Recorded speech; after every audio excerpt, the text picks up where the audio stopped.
On the panel, we have with us Mr. Zameer Ahmad, a seasoned professional with over 15 years of qualitative experience in the areas of talent management, sales management, and organizational management.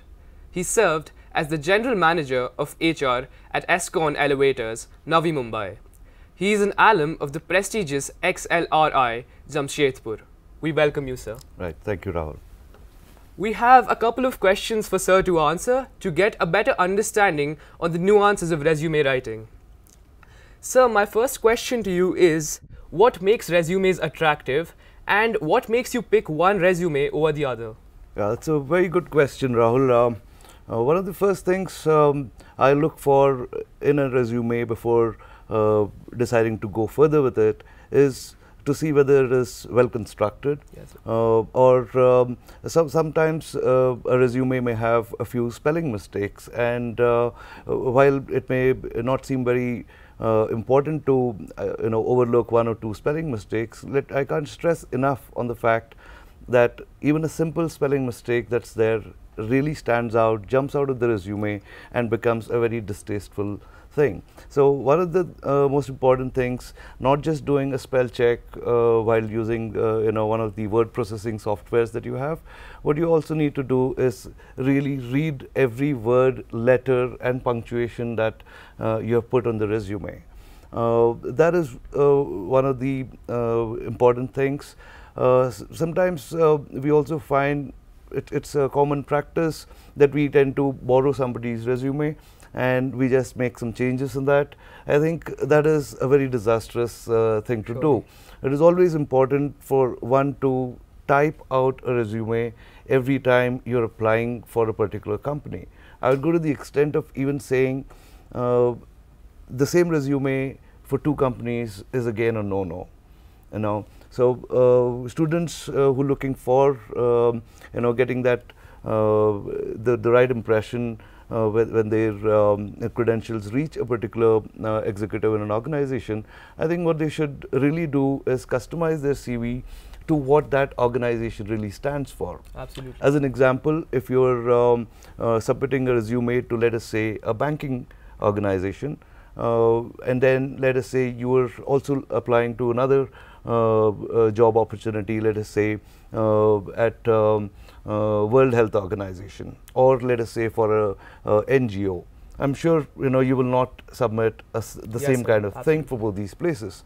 So it's very important for people to realize that the resume is the defining document about them, and they should pay attention to not just construct the whole resume properly, but also make it interesting and relevant to the organization that they are applying to.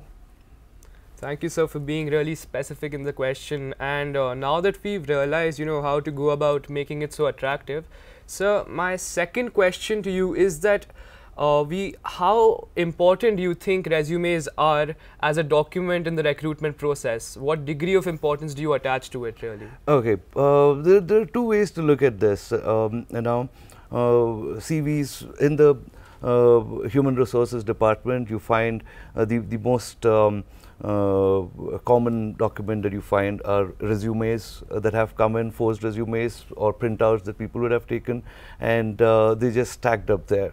So while we have moved to a completely paperless direction, still I would think the resume remains the single most important document for a person who is looking for a job, and therefore it helps to be smart about how you are creating that document, because at the end of the day, that is the one thing that you're presenting. You're not physically present before the organization or its executives. They look at a piece of paper and they're going to judge you by that. All right, so you must have that conviction about what you're writing in that resume. It has got to be truthful. It has got to be about you.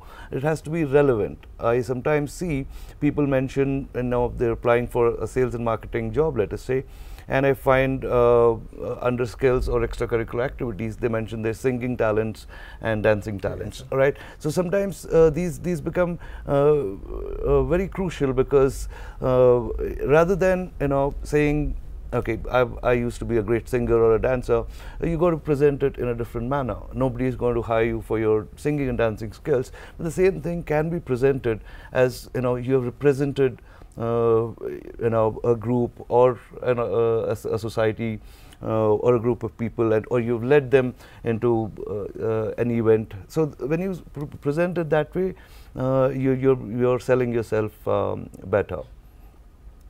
Thank you so much, sir. So I think we focus more on presentation first of all, and relevance as well. So the two things are really key to holding. And I would also like to mention, we sometimes go about highlighting too many things on the CV, as in typeface, we bold it, we italicize it. Those are very distracting things, and while it's important to keep it short, it's also important to not make it clumsy by having multiple fonts. Maximum of 2 fonts is what you should be using. No color on the sheet at all. No color fonts. And I think the smartest thing one could do is to ensure that every time they're sending a CV out over email to organizations, make it a point to save it as a PDF file, so that doesn't mess up the formatting, or it cannot be edited, or nothing can go wrong there. So it makes for a very smart impression when you submit a CV that is in a PDF format. So that's something I'd like to recommend. Those were really insightful inputs by sir, and we would like to thank you, sir, for answering our questions. It's been a pleasure. Thank you. With such specifications. Thank you so much.